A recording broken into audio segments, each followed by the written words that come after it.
సంతానలేమితో బాధపడుతున్నారా? 899 రూపాయలకే fertility assessment package. వివరాలకి సంప్రదించండి. నమస్తే రమగారు. నమస్తే జయ. మనకి కామెంట్లో వచ్చిన ఒక విషయాన్ని మీ ముందు పెడుతున్నానండి. ఆడపిల్లల సొమ్ము తండ్రి తీసుకోవచ్చా, తండ్రి వాడుకోవచ్చా? ఇది ఒక క్వశ్చన్ అండి. దీనికి ఏంటి అసలు మీ వివరణ ఏంటి? వాడుకోకూడదు. వాడుకోకూడదు. తండ్రులు తినకూడదు, ఆడపిల్లల సొమ్ము. బాగుంది. ఇది ఎప్పటి మాట అయ్యి ఉండొచ్చు? ఆడపిల్లలకి చదువులు లేని రోజుల్లో పుట్టింటి నుంచి కొంత ఆస్తి ఇచ్చేవాళ్ళు.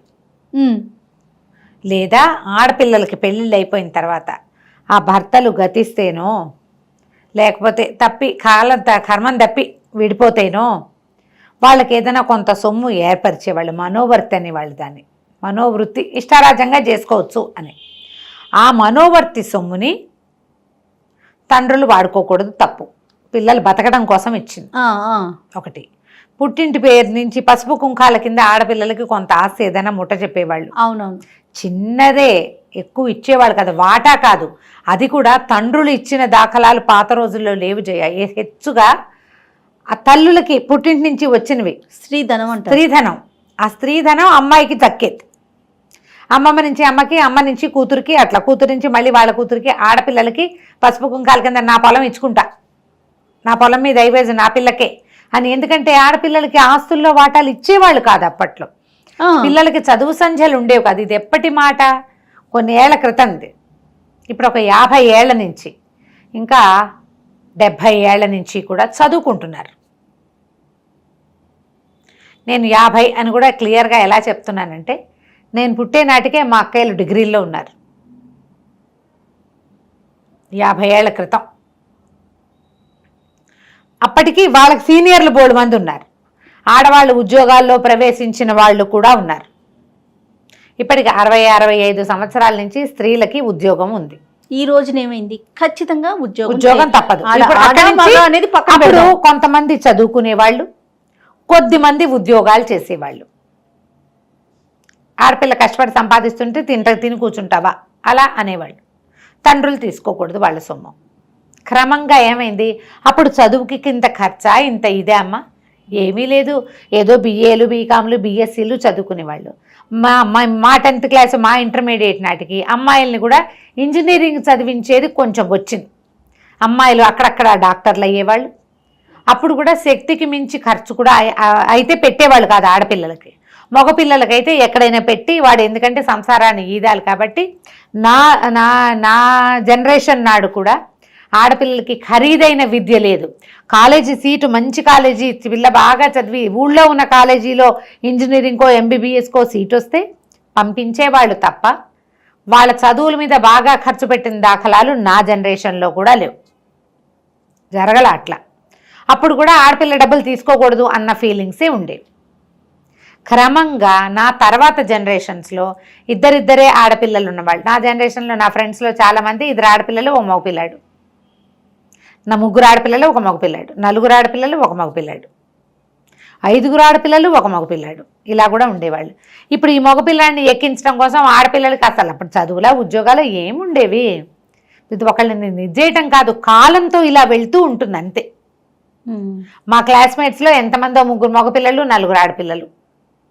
3 మగపిల్లలు, 2 ఆడపిల్లలు ఖచ్చితంగా. మగపిల్లలు అస్సలు లేకుండా ఓన్లీ 2 ఆడపిల్లలే ఉన్నవాళ్ళు ఇక చాలా తక్కువ. 3వ సారి కూడా అమ్మాయే పుట్టి మా వల్ల కాదని అనారోగ్యం వచ్చేసో, లేకపోతే ఇంక విసిగిపోయో ఆడపిల్లలే పుడతారని జాతకాల్లో ఎవరైనా చెప్పో, వాళ్ళకే ఏదో విరక్తి పుట్టో మానేవాళ్ళు తప్ప పిల్లలు కలిగితే మగపిల్లవాడి కోసం తప్పకుండా చూసే కాలమే అది. క్రమంగా మా తర్వాత జనరేషన్స్లో 2 అమ్మాయిలు చాలు, ఒకతే పిల్ల చాలు, ఈ పిల్లనే బాగా చదివిద్దాం, దీన్ని బాగా వృద్ధిలోకి తెద్దామన్న ఒక 30 ఏళ్ళని 20 ఏళ్ళ నుంచి వచ్చింది. నేను ఒక్కతనే అమ్మాయిని అని చెప్పే 50 ఏళ్ల వాళ్ళు కనపడరు. పిల్లలు అస్సలు కలక్క అలా అయ్యింది. కానీ 30-35 ఏళ్ళు, 34 ఏళ్ళ వాళ్ళు కనిపిస్తారు. Single child. ఓ పిల్లాడు పుడితే సరే 2వ సారి చూస్తారు, అమ్మాయి పుడితే సరే. ఒక అమ్మాయి పుడితే అబ్బాయి కోసం 2వ సారి చూసేవాళ్ళు. 2 ఆడపిల్లలు అయితే పెంచుకోవటం. ఇప్పుడు ఈ 2 ఆడపిల్లల్ని చుట్టుపక్కల ఉన్న అందరి మగపిల్లలతో సమానంగా ఎల్కేజీ నుంచి లకారాలతోటే చదివిస్తున్నాం కదా. అవును. అవునా? తండ్రి తన సంపద మొత్తం దీనికి దారిపోయాల్సిందే కదా. మొత్తం ధారపోసి మగపిల్లాడికైనా చదివించాలి, ఆడపిల్లకైనా చదివించాలి. ఐఐటీలు, ఎన్ఐటీలు, ఇంకో ఐటీలు సీట్లు వస్తే పంపించాలి. అవేం ఊరికే లేవు. బిట్స్ పిలాని ఊరికే ఉందా?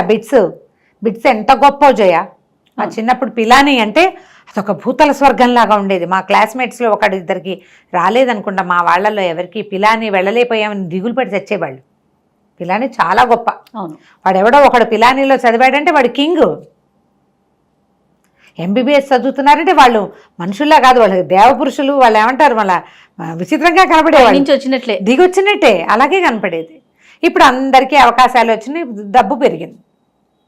ఇంత ఖర్చు పెట్టి తండ్రి ఆడపిల్ల సొమ్ము ఎలా తింటాడు అని అడుగుతారా? ఎలా అడుగుతారు?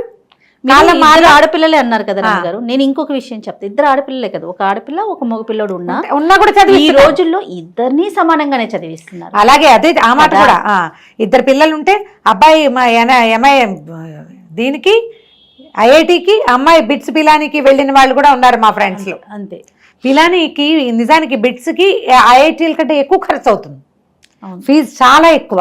కాకపోతే లైఫ్ పరమాద్భుతంగా ఉంటుంది.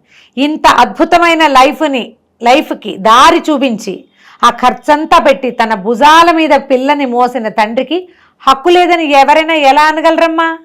అదేదో పాపం అన్నట్లు. ఏమీ కాదు, ఏం కాదు.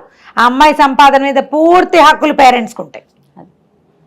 అంత దాకా ఎందుకు రమ్మగారు? పెళ్లిళ్ళు చేసుకున్నా కూడా మా అమ్మ నాన్న నేనే చూసుకోవాలి, నాదే బాధ్యత అని చెప్పి చేసుకుంటున్న రోజులు ఇవి ఆడపిల్లలు. కాబట్టి ఈ పిచ్చి పిచ్చి వాక్యాలు వాడకుండా ఉంటే బాగుంటుంది. మీ అమ్మాయి సంపాదన అంతా మీరు తినేసారా? పెళ్లికి ముందు సంపాదించిందే. పెళ్లికి ముందు సంపాదిస్తే వాళ్ళ అమ్మా నాన్నతో ఉంటుంది. అంటే పిల్లకి అన్నం పెట్టడా తండ్రి? పిల్లని చదివించడా అంటే ఏదో బీఎస్సీ బీకాంలో అయితే ఎవరో ఒకటి చదివించగలుగుతాడు. ఈ లక్షలు పోసి వాళ్ళ సంపాదన అంతా పిల్లలకి పోసి చదివించేటప్పుడు ఈ హక్కు లేదన్న మాట మాట్లాడకూడదు. ఆ పిల్లకి చదువు లేకపోతే, దానికి ఏం సంపాదన లేకపోతే, దానికి కొంత ఆస్తి ఇస్తే ఆ ఆస్తి నాన్న తినకూడదమ్మా.